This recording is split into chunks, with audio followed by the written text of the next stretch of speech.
नमस्कार दोस्तों, मैं चंदन जायसवाल पेश हूँ फिर आज एक नई कहानी लेकर अवर टेलीविजन स्टोरी पर। आज की कहानी एक ऐसे लड़के की है जो बचपन में संकल्प करता है कि मुझे डॉक्टर बनना है और डॉक्टर बनता है वो। बहुत ही गरीब परिवार से एक मजदूर का लड़का जिसकी माँ बीमारी से ख़त्म हो जाती है और वो उसी समय सोचता है कि मुझे बस बड़ा होकर डॉक्टर बनना है। सारे बच्चे खेलते कूदते हैं, ये गरीब होने के नाते भी पढ़ता रहता। पापा के पैसे से पूरा नहीं होता तो अपने पापा के साथ ही कुछ ना कुछ काम करने चला जाता और जो पैसे मिलता वो अपने पढ़ाई पर लगा लेता। कुछ पैसे बटोर कर इसने कुछ ऐसे सामान ले आए जो फेरी वाले बेचते हैं और एक डंडे में रोली, गुड़िया, चूड़ी, बिंदिया ये सारे सामान एक डंडे में लगाकर लेके गांव-गांव घूमता और उन्हें बेचता। जो पैसे मिलते उसे अपने लिए बचा के रखता कि मुझे पढ़ाई में ही खर्च करने हैं। ऐसे ही स्कूल से आने के बाद वो अपने डंडे में सारे सामान लेकर गांव-गांव निकल जाता। और एक गर्मी का मौसम था। गर्मी के मौसम में धूप अच्छी तिलतिलाती हुई थी।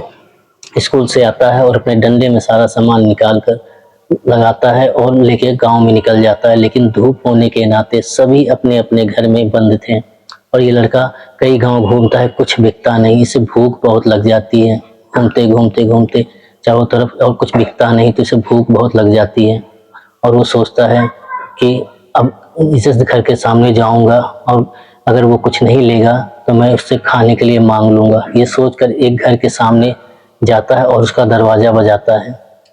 लड़की निकलती करीब 10-11 साल की। वो उसके देखती पूछती बताओ। कहता है कुछ सामान ले लो। तो कहता नहीं अभी किसी सामान की जरूरत तो नहीं है हमें। तो कहता है अच्छा कुछ खिला दो, मुझे भूख बहुत तेज लगी है और सुबह से मेरा कुछ बिका नहीं है। लड़की उसको ऊपर से नीचे तक देखती है और जाकर अपने घर से 2 रोटी तेल में चुपड़ी हुई लाकर उसे खिलाती है और पानी पिलाती है। खाने के बाद लड़का कहता है अब तो कुछ ले लो। लड़की कहती है नहीं भैया हमें कोई चीज़ की ज़रूरत नहीं है, आप जाइए। लड़का चला जाता है। लड़का जाकर चला जाता है और बहुत अच्छे से पढ़ाई करता है। आगे चलकर वो बहुत बढ़िया डॉक्टर बनता है। एक डॉक्टर में अधिकारी लेवल का डॉक्टर बन जाता है। एक अच्छे हॉस्पिटल में उसकी पोस्टिंग होती है। वहाँ जितने गरीब टाइप के मरीज आते हैं उन पर बहुत पैसे खर्च कर करके किसी तरह उनकी मदद करता था। सारे डॉक्टर इस पे उनके ऊपर खुश रहते थे। कोई भी जिनके पास पैसे नहीं होते थे उनका पैसा भर देते थे। संकल्प डॉक्टर और प्रसिद्धि पा चुके थे। तभी एक दिन एक नर्स आती है, कहती है डॉक्टर सर आपके गांव के बगल से कोई लड़की आई है, 2 दिन से उसको एडमिट करके कोई चला गया है, न उसको पूछने आ रहा है न कोई देखने आ रहा है। उसकी हालत गंभीर होती चली जा रही है, आप देखना पसंद करेंगे? डॉक्टर कहते हैं बिल्कुल। डॉक्टर संकल्प जाते हैं, पहले उसकी रिपोर्ट देखते हैं। रिपोर्ट देखने के बाद जब उससे मिलते हैं उसका हाथ उठा लेते हैं उसका नब्ज देखने के लिए, तो देखते हैं उसके हाथ में फूल बना है। वो फूल बना देख उस लड़की को बहुत गौर से देखते हैं और कहते हैं उसने याद आता है ये फूल तो वही है जो उस लड़की ने मुझे बचपन में रोटी खिलाई थी। बहुत भावुक हो जाते हैं डॉक्टर और सभी नर्स और अपने जूनियर डॉक्टर्स को कहते हैं ये मेरा कोई अपना है, इसका बहुत ख्याल से ट्रीटमेंट होना चाहिए। डॉक्टर खुद उसका ट्रीटमेंट बहुत अच्छे से करते हैं और बहुत जल्द ठीक हो जाती है। जब ठीक हो जाती है तो संकल्प डॉक्टर उसके सामने आते हैं और उससे कहते हैं कि पहचाना मुझे? लड़की कहती है नहीं मैं पहचाना नहीं आपको। तो लड़की कहता है जरा गौर से देखो, मुझे शायद तुम पहचान रही हो। वो देखती है और नहीं पहचान पाती।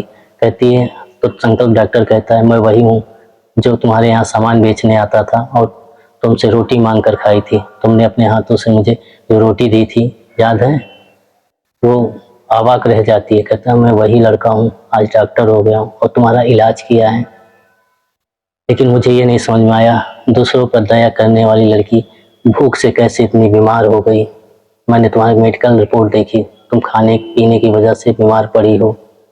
लड़की भबक भबक कर रोने लगती है और बताती है कि मेरी तो माँ थी नहीं, पापा ने दूसरी माँ लाए, वो मुझे मारती पीटती और इस एक शराबी के साथ शादी कर दी। शादी होने के बाद वो मुझे अपने घर ले गया जहाँ मुझे अपने दुकान का भी काम कराता, घर का भी काम कराता और शराब पी के मारता पीटता, सड़कों पे दौड़ाता। इसलिए मैं भागकर जब वापस मायके आई तो यहाँ फिर भी माँ ने मुझे मारा पीटा, कहा वहाँ जाओ, मैं नहीं गई। तो रोज मुझे मारते पीटते, खाना न देते, जिससे मेरी ये तबीयत खराब हो गई और लोग शायद मुझे यहाँ छोड़कर भाग गए। लड़का बहुत ही भावुक हो जाता है और कहता है तुम्हें कहीं जाने की जरूरत नहीं है, तुम मेरे इसी अस्पताल में रहोगी और हम तुम्हारे साथ हैं, तुम अब मेरे साथ ही रहोगी। डॉक्टर उसे हॉस्पिटल में ही रख लेता है। दोस्तों, हमारा किया हुआ हमारे सामने ही आता है। जो अब हम अच्छा करते हैं वो कहीं ना कहीं से किसी न किसी रूप से हमारे पास आ ही जाता है। हम थोड़ा करते हैं और वो ब्याज सहित वापस आता है। कैसे लगी ये कहानी कमेंट कीजिएगा, सब्सक्राइब कीजिएगा। धन्यवाद।